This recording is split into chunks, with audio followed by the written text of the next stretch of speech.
Welcome to a special edition of the Darden Admissions Podcast. I'm your host, Brett Twitty, and you are listening to a new episode. On this episode of the podcast, I'm excited to share my recent conversation with Jennifer Hulvey. Jennifer is the Senior Director of Financial Aid here at the Darden School of Business, and I recently connected with her to talk more about her background, what she enjoys about financial aid, what she enjoys about working with Darden students, and so much more. I think you're really going to enjoy this conversation. As always, if this conversation is helpful for you, please like this episode and subscribe to this podcast so you never miss an update. And remember, you can always check the episode description for links to Darden blogs, social channels, and more. And now, without further ado, here's my conversation with Jennifer Hulvey. Jennifer, welcome to the podcast. Thank you, Brett. Well, it's great to have you here. How's everything going? How are you doing? We are busy, getting ready for welcoming everybody to school in the fall. So it'll be a busy summer for us. We don't get the summer off. Yeah, financial aid doesn't slow down in the summer. That's not, if anybody's wondering if y'all are on a beach somewhere, the answer is no. The answer is no. We are hard at work in the office.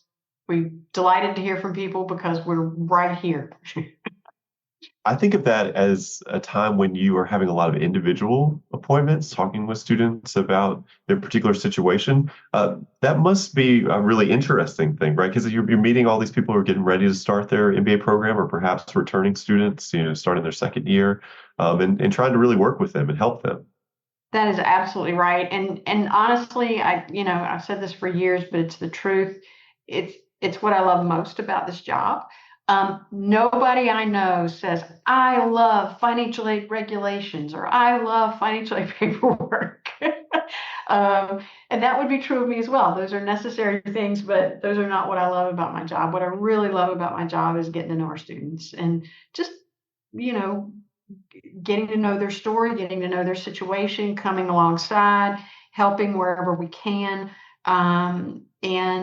I think that's true of our whole team here in the Darden Financial Aid Office. We genuinely love creating the relationships with the students, getting to know them, and then walking alongside them as they go through their Darden journey. And then this past weekend, got to celebrate some of them graduating. So it was just, exciting.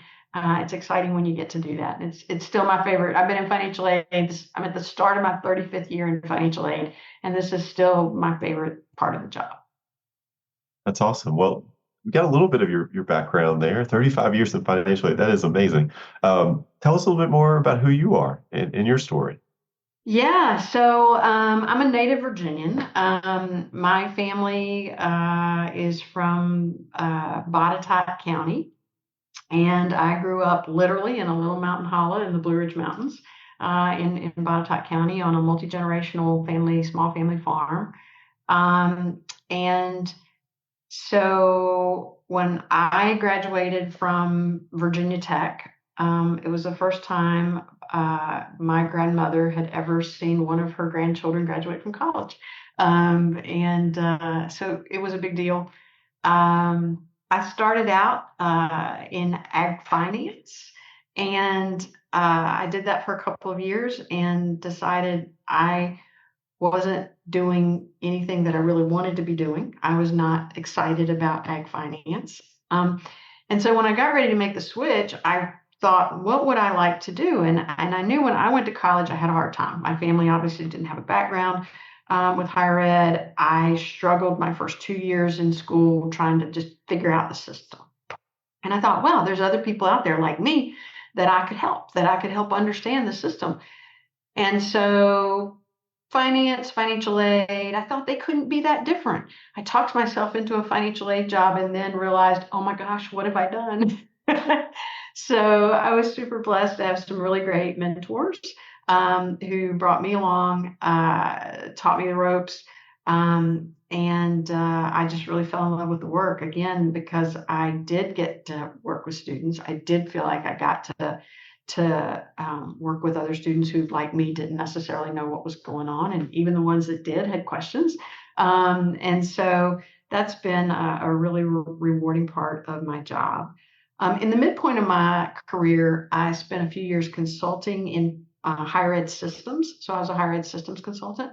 That's been a real help in my work, because the more I understand about how the system works, the better I can make it work for our students. And so that has that's also something that I've really enjoyed.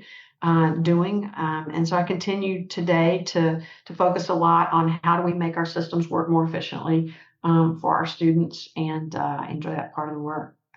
So I came to Darden from the UVA Law School. I've been at UVA for 18 years, and I spent the last 15 at the law school. And so I was very excited to come to Darden and get to know the folks up here on the Hill. We're for folks who haven't been to Charlottesville. The law school is literally down the hill from Darden.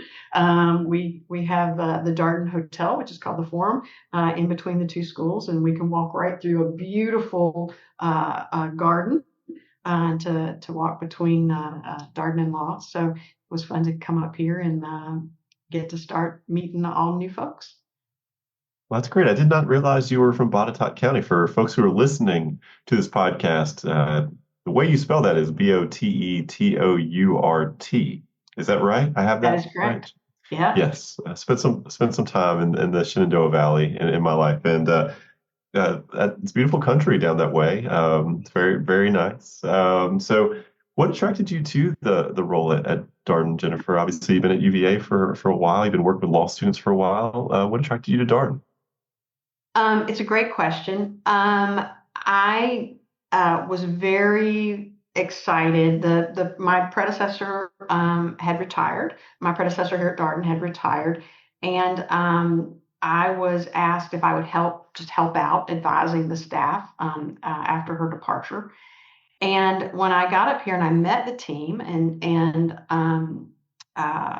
learned about what they were doing and how Darden did business differently than the law school, I got really excited about it. And I got really excited about the opportunity to come up and work with this team and also recognize that I would be able to engage with a new population of students with a new set of systems that needed. I thought I knew some ways to make them more efficient. I knew some ways to make them better. And so I got really excited about that. I was ready for a change. And so when Darden talked to me about potentially applying for the job, I threw my hat in the ring. So I was very excited to come and have this opportunity and maintain also, close friendships with the law school. One of the things that is so important in the financial aid community, as it is in many communities, is having that networking to be able to pick up the phone and say, hey, I have a student with this situation. How would you advise them? What do you think we should do? And just have people you can call on. So we've been really blessed at UVA to have a tight-knit community overall, but particularly in the financial aid world. Are business school students, MBA students, different from law students? There's similarities, differences? They are very different. So one of the things that I say with love in my heart for both populations is law students really like words. They really like words, and they're not always as excited about numbers. Now, that's a broad generalization, but the level of counseling at the law school around numbers was a little different than it is here at Darden. And so Darden students, I have found here at Darden, a lot of our students already have a business background. So they're very knowledgeable. So they come in with different kinds of questions than the questions that I would get at the law school. But here's the truth. Financial aid is its own deal. People who aren't going to school don't need to know what a Grad Plus loan is.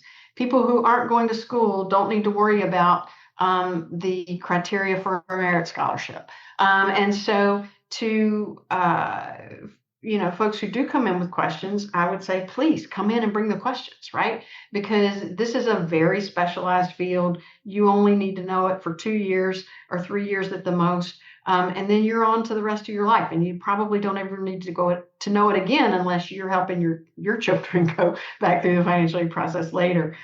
So it's our job to know all those things. We're here to answer those questions, and so we love when students come in and ask us those questions. So the Darden students ask different questions than the law students do, but I've really enjoyed getting to know both populations of students and understanding their differences. You're so right about people not really knowing that much about the financial aid process. We have this conversation all the time with prospective students who are just kind of curious about how people pay for school. And obviously, many of our students are borrowing. There's a lot of students self-funding across all of our programs, and educational loans are part of that equation. But people don't really know how that process works, how it gets started, what your options are. And I imagine you and your team are really helping people fill in that picture and answering a lot of important questions. Absolutely. And again, it's just something that I love to do. I didn't know any of those things when I started at college either, and didn't even know the questions to ask. Sometimes you just don't know what you don't know, and so coming in and being able to just say, "Look, I don't even know how this starts. Can you help me?" We actually love getting that question. We love being able to sit down with somebody and walk them through kind of all of the options. And in the business world, there are different options than there are in other parts of higher education. We certainly see some business students who have employer sponsorships, for example, or who are in a position to self-fund because they've been in the business world working for a while. And those things are different than you might see in a student who was coming straight out of undergrad. And so it's been really interesting to get to talk through those things with the business students and also kind of help be a partner, be an educator about what all of the different kind of suite of options are. Yeah. As you're working with students and your team is supporting them in the sort of run up to school, are there things that you think people should be thinking about, now? Obviously, we've got a mix of people who listen to this podcast. We got some people who are just purely prospective students and kind of still doing their research, but we also have people who are listening who are planning to get started at Darden this August. Anything that people should be thinking about before starting an MBA program from the financial aid perspective? Sure. Well, a couple of things that I would tell you, and this is just like real practical advice. One is if you are a student who's starting in the fall, if you're starting in August, please read your UVA email.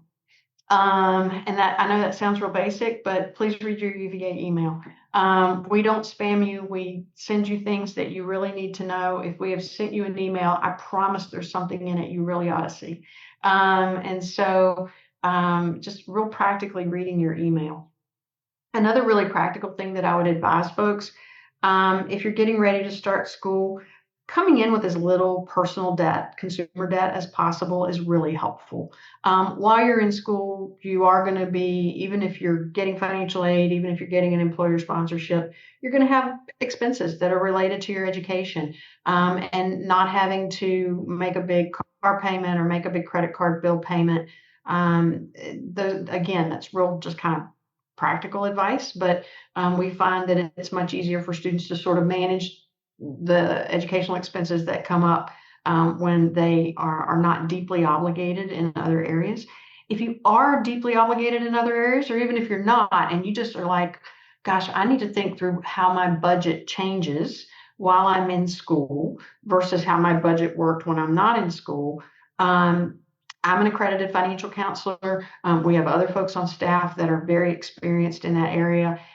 We would love to sit down and talk with you about how your budget might change while you're in school and what sort of things you might anticipate over the course of a year.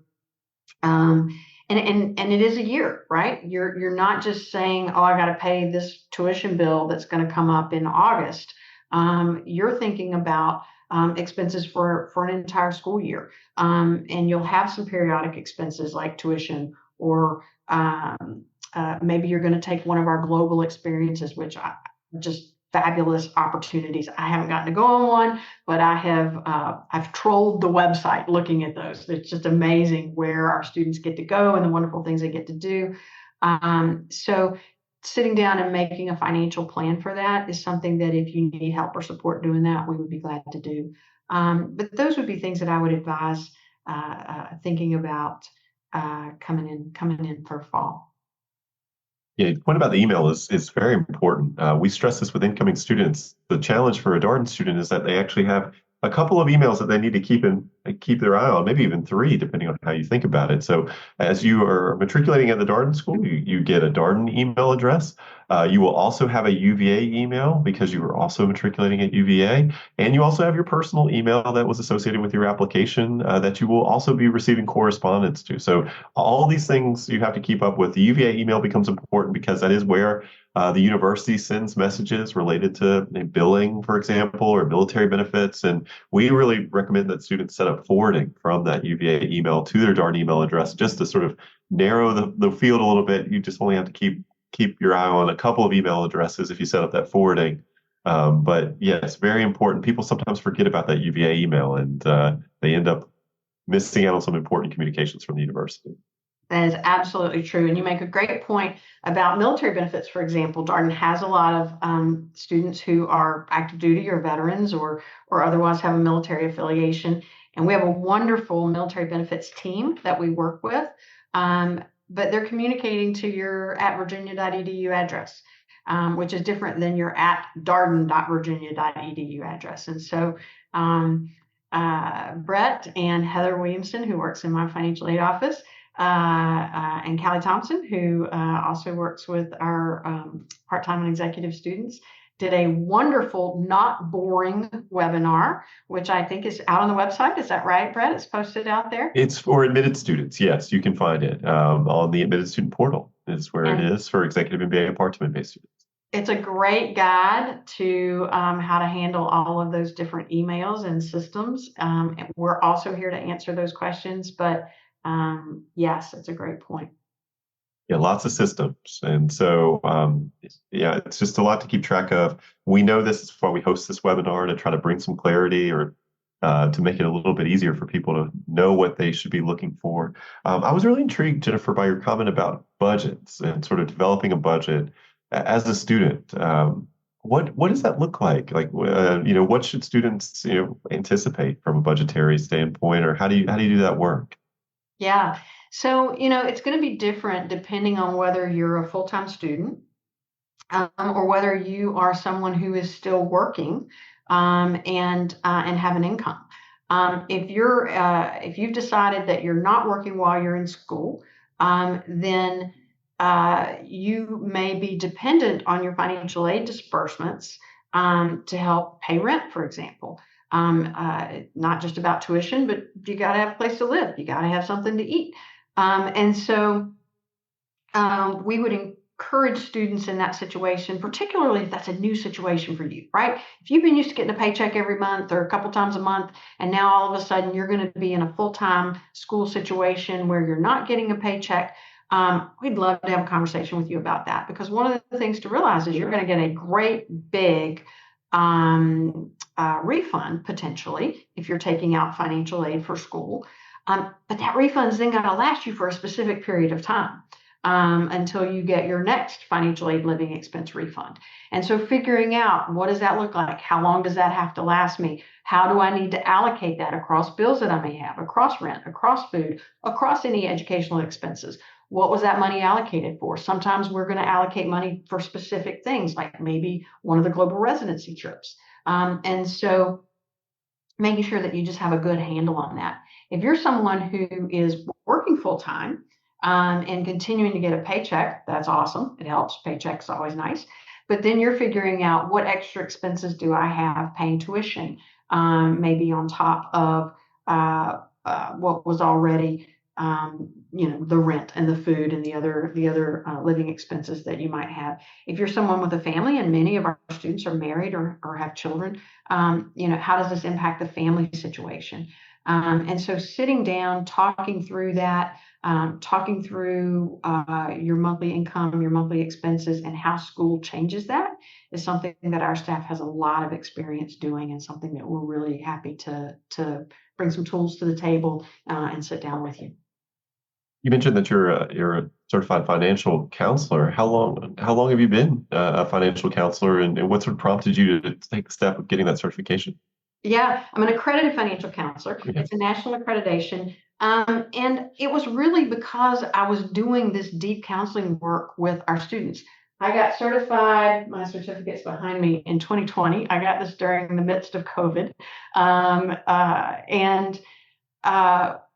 One of the things that I had realized as I was at the law school at the time was that students weren't just asking me about financial aid.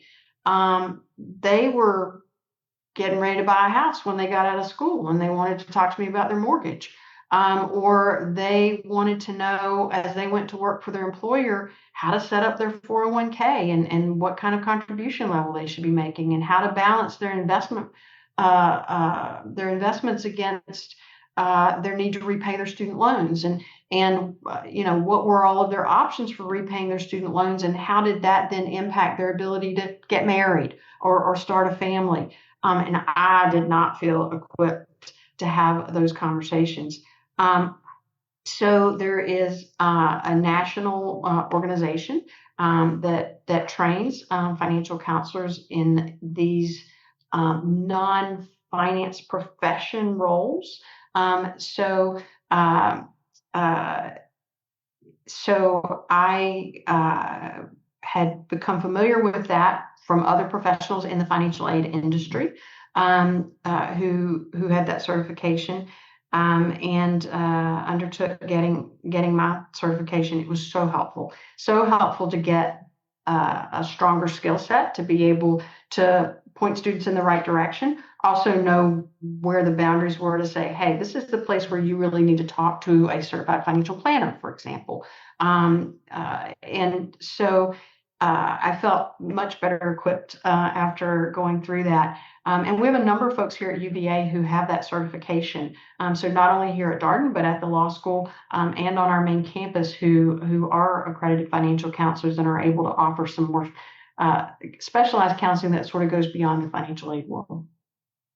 That's really interesting to hear the range of questions that you get. I think when you're talking to people about money and finances, obviously it's a very personal thing, but also there's a lot of questions people have, and some of them may stretch beyond just the immediate considerations of financial aid.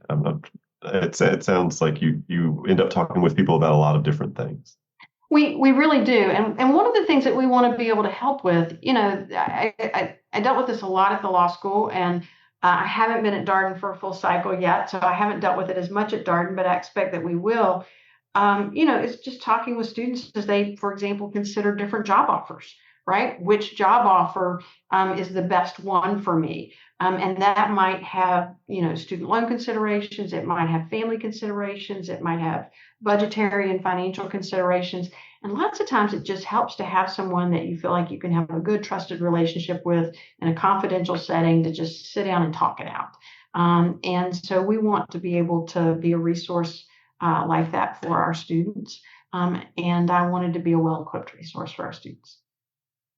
Well, Jennifer, what are you looking forward to in the months ahead? Obviously, we're recording this here in May. We've got a little ways to go to the start of school, but what are you looking forward to? Oh, wow. I'm so looking forward to the start of school. I haven't been through a Darden launch yet, and I've heard lots of exciting stories about Darden launch. So I'm really excited to do that. I'm excited to meet our new class. It'll be the first class I've gotten to see sort of from start to finish. And so I'm excited to meet everybody. We're meeting some people on the student appointments that we have. We offer appointments on Teams or Zoom, as well as by phone and in person at our Charlottesville campus. And I'm going to be coming up to the Roslyn campus. I'll be at the Roslyn campus on a visit in June, and so also able to meet with students at Roslyn sometimes as well. And so as I've gotten to meet them online, I'm really super excited about actually getting to see them in person in August and take them to lunch or coffee. Darden famously has First Coffee where we meet one another and have community time, which is wonderful. I love the Darden community. I know that you guys are doing something similar now in Roslyn. Is that right? Yeah, well, I mean, I would say when the students are here, we try to make time to sort of get them together and give them an opportunity to sort of connect. Um, one of the things I think about, Jennifer, when I think about your team is just how many individual appointments y'all have. This is not, and I think of this as very reflective of sort of the Darden culture just generally, right? This is not a place where you're going to be asked to sort of take a number and like be directed to some sort of like offsite help desk or something like this is, you're going to talk to the team directly. And I know that's time intensive for your team. But I just, I always marvel at the number of individual appointments y'all have and obviously conversations y'all have with students, obviously really in the details, everybody's situation's different. But I think of that as like one of the really nice things about what your team does is how much time you take for students. Thank you. Thank you for saying that. It is also one of the things we really, really love about our job, as I've said earlier in this conversation. But also, we understand that sometimes students need to come back for more than one conversation, right? And we also want to make sure that everybody has an opportunity to really talk about whatever it is that they need to talk about. And so we have an online appointment schedule on our website, on the Darden website. And we really encourage students to use that. That if they have questions, we love being able to sit down, look at each other. If I'm doing this on a screen, I can share my screen with you. I can show you how to walk through the system. You can share your screen with me, show me what sort of things you're seeing or experiencing that you have questions about. And I think that that's been a really productive way for us to feel like we meaningfully help students. And I hope students feel that way as well. So yes, please, if you're listening to this and you have questions about financial aid or questions about your finances while you're at Darden, you can go online to the Darden website, schedule an appointment with the financial aid office, and one of our team would be delighted to talk with you. So for students who are just trying to learn about the financial aid process generally, let's say this is all very new to them, they're sort of trying to orient to what this looks like. Obviously, you have federal loans, which U.S. citizens and I think permanent residents are eligible for, and then you also have private loans, which students can also pursue. International students oftentimes they're in the private loan category if they're planning to borrow for school. Where can people go to learn more about the financial aid process or just financial aid generally? Sure. So we certainly have resources on our website, darden.virginia.edu. And if you go and you go to our website and you look by program, there are differences by program, and certainly differences based on sort of what category you might fall in terms of I'm a military veteran, or I'm an international student, or I'm going to be a part-time student. How does my situation differ maybe from a full-time student? So those resources are on our website. Another place that I would absolutely encourage folks to go is studentaid.gov. That's the official federal student aid website. It is a website with really great resources and lots of information there. Those are two really good places to go and look for information about financial aid. Some other reputable sites would be things like NerdWallet. NerdWallet actually has some really good financial aid information out there. That's a place I enjoy. There's a site called AccessLex, AccessLex, accesslex.org. That is a website that a lot of their information is pointed towards law students, which is how I got to know it at the law school. But they have a really deep dive on how student loans work and how financial aid works for graduate students. And they have some great calculators out on their site, which I really like as well. So ignore the law part, but you can go and get some great information out there. The last site I would recommend, and it's one I've been recommending for years, is finaid.org, and that's FINAID.org. Finaid.org was created by a grad student who was having trouble figuring out how to repay his student loans. And he started just posting information for his buddies. He was really smart. So as he figured things out, he started posting them so his friends could benefit from what he had learned. And that turned into a fabulous nationwide tool. And now 20 plus years later, 25 plus years later, it's a really wonderful, reputable, ecumenical source, if you will, for financial aid information. So those are places I would encourage. Well, thank you for sharing all those resources, Jennifer. Some of those I've heard of, and then a couple of them were new to me. So thank you for that. Last question for you: any additional advice for folks listening to this podcast, thinking about their own MBA journeys?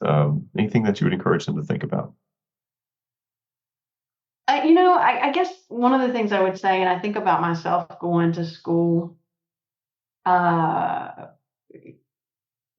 the folks coming here, it's a major life change for a lot of folks. You're Even if you're continuing to work full time, you're taking on a huge additional commitment.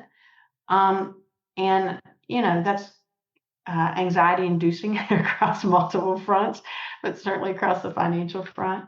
I would just say there are lovely people here at Darden who just want to support your journey. They want to help you just really be able to be as successful as you can possibly be in that journey, and also have it be a time where you feel supported and free to grow and ask questions, and also people who understand that that might mean that you're making some sacrifices, that your family's making some sacrifices, and as you go through that, and that we're really here to walk with you through that, to support you through that. I think, Brett, your team does just such a phenomenal job supporting students in Roslyn. And I see here at the Charlottesville campus just how kind and thoughtful and compassionate the staff is as they work with students. We get to meet just some super incredible people in this job. Our students have done amazing things. They do amazing things while they're here, and they're going to go out and do more amazing things. And it's a privilege to get to invest a little bit in that journey. So I would just encourage students who are feeling some anxiety around that to know that there are great people here who want to come alongside you as you do this. Well, thank you for your kind words, Jennifer. It's our pleasure to work with prospective students. People ask us all the time why we're here at Darden, and a lot of that has to do with the students we get to work with, both prospective and current, and see them along that journey to help them make an important decision in their life to figure out, is Darden the right place for them? If so, what information do you need to feel confident in that? And then once you get here, admissions folks, we may not be along for every step of that current student experience, but we're still here. We see folks for the weekend residencies or evening classes for our part-time MBA students, and what a thrill it was to be at graduation this past weekend, and to see another executive MBA class graduate, and our first class of part-time MBA students graduate.